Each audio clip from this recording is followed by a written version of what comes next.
Good evening and welcome to Newsbite. I'm Nicole Peters and making the headlines this week. Saint Helena welcomes first tourist to arrive by air. RMS extension is announced. Prince Andrew School hosts a science show. And your usual sports roundup. A family of 3 have become the first tourists to arrive on Saint Helena by air. On Wednesday, the 13th of July, a Bombardier Challenger 300 business jet arrived on the island and was the first to be privately chartered, solely to bring tourists. The plane arrived from Togo at around 11:45 a.m. and completed a smooth landing.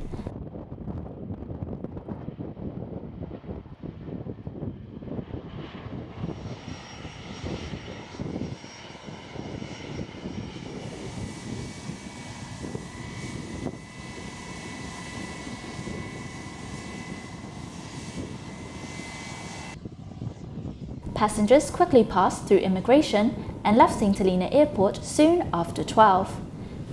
The visit was facilitated by No Limits Travel and Tours, a local business operated by Derek and Linda Richards, who work with a travel agency in Spain.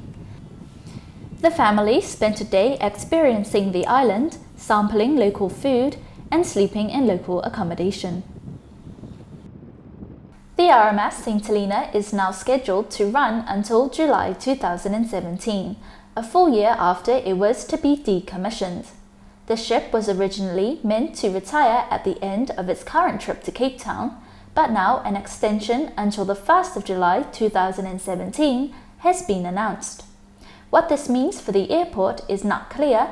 However, the government said that scheduled flights were always planned to overlap with the ship. Whether this overlap is still on the cards, however, is not clear yet. A science show was held at Prince Andrew School on Thursday, the 7th of July.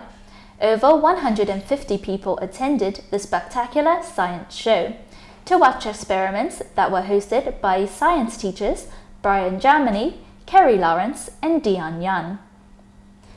The show started with a safety briefing by Dion Yan. Most things shoot well, but as with all science experiments, things can and will go wrong. Okay? The first of the experiments was a flame test where Brian Germany sprayed and sprinkled various metals and chemicals onto a naked flame, making it change colour. I just realised I've got hair goggles on, so I have on. Now, what I'm going to do, I'm going to light it, and it does produce a really bright flame, so I would suggest you don't stare at it for too long, because it can be incredibly bright. So this is magnesium, which is a metal. You don't often think of metals burning, but in actual fact, metals can burn quite a lot. I'll even show you iron in a bit. So lights again.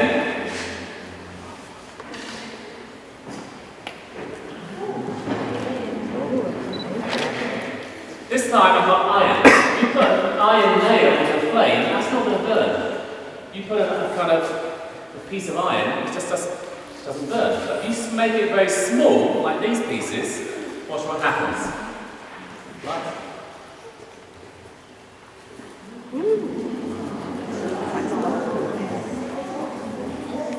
So again, just like spark as you get the fireworks day. Saint Helena Day. There we go. One of the crowd's favourites was the burning money. A £5 note was dipped into water and ethanol and then set alight. However, it did not burn.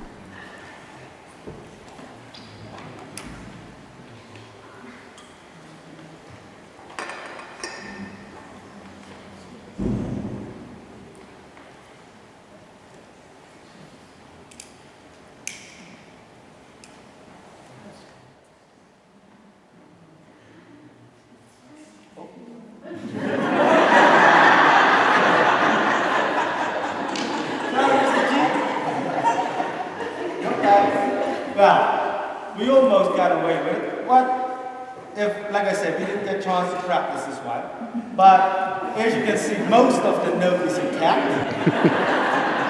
I'm not sure if you can go and spend it now, though. But the alcohol should have burned out fast, and there was the blue flame, the little blue flame you saw a lot. And then the water should have protected the note. So it was almost there, but, you know, things do happen. Thank you. Another great experiment was when Kerry Lawrence coated the inside of a water bottle with ethanol and put a flame onto the top of it.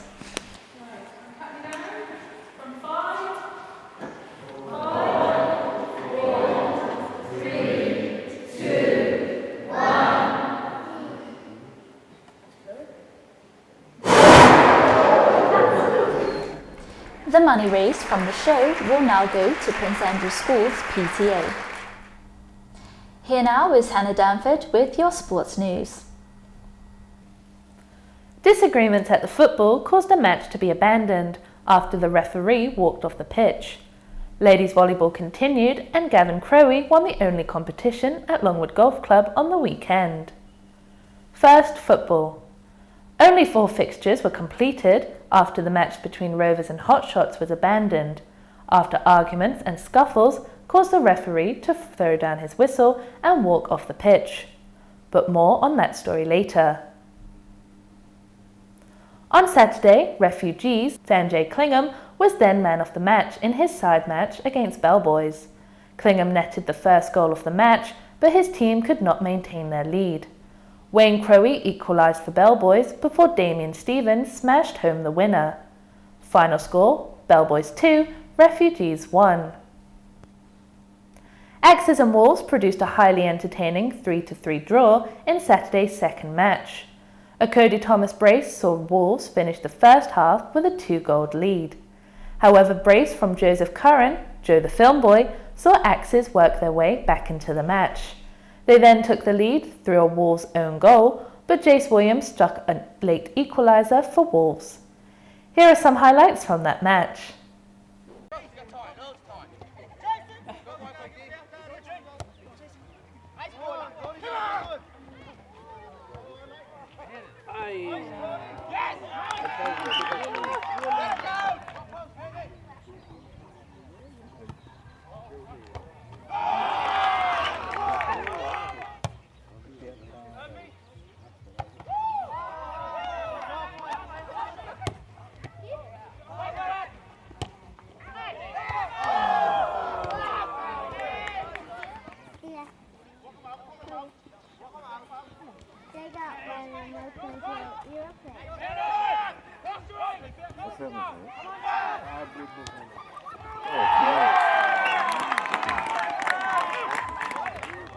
But if they do it like I think you can feel it. Go with it, stand!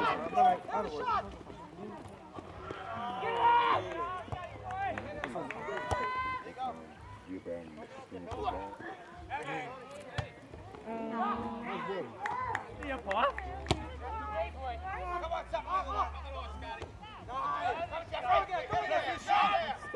Get in there, Scott!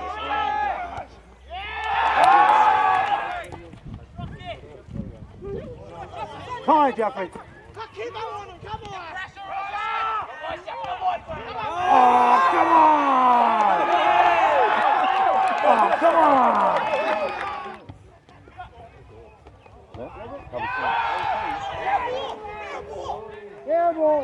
Come on, Alex, get him out, Alex! Come on, Alex! Yeah! On Sunday morning, Chop Shop Boys won again to ensure they remain on top in the league. A hat-trick from Kevin Hudson and a thumping strike from man of the match Rick Joshua saw Chop Shop Boys score 4 against Fugees. Ashley Peters and Dylan Stevens found the back of the net of Fugees. Sunday's second fixture was the match that was abandoned. The scores were even at a goal apiece when chaos ensued. The referee blew for a contentious penalty decision that was disputed by Rovers players. A few of them proceeded to push the referee amidst a barrage of verbal abuse. On consulting his linesman, the referee then reversed his decision. However, the verbal abuse continued, causing the referee to throw down his whistle and walk off the field. The match was abandoned and the Saint Helena Football Association held a disciplinary hearing on Thursday. The final match of the weekend saw Hearts come away as 10-0 winners against Crusaders. Ryan George, Rico Williams and Shane Stroud netted braces. Mikey Williams bagged a hat-trick and goalkeeper Andrew Yon converted a penalty. In ladies volleyball, Halftree Hollow trounced Jamestown's A team in straight sets, winning the first 25-3 and the second 25-5. Charnel Benjamin was lady of the match. For the second match, St. Paul's easily won over Alarm Forest. They took their first set 25-10 and the second 25-19. Tanisha Benjamin was lady of the match. Finally, golf.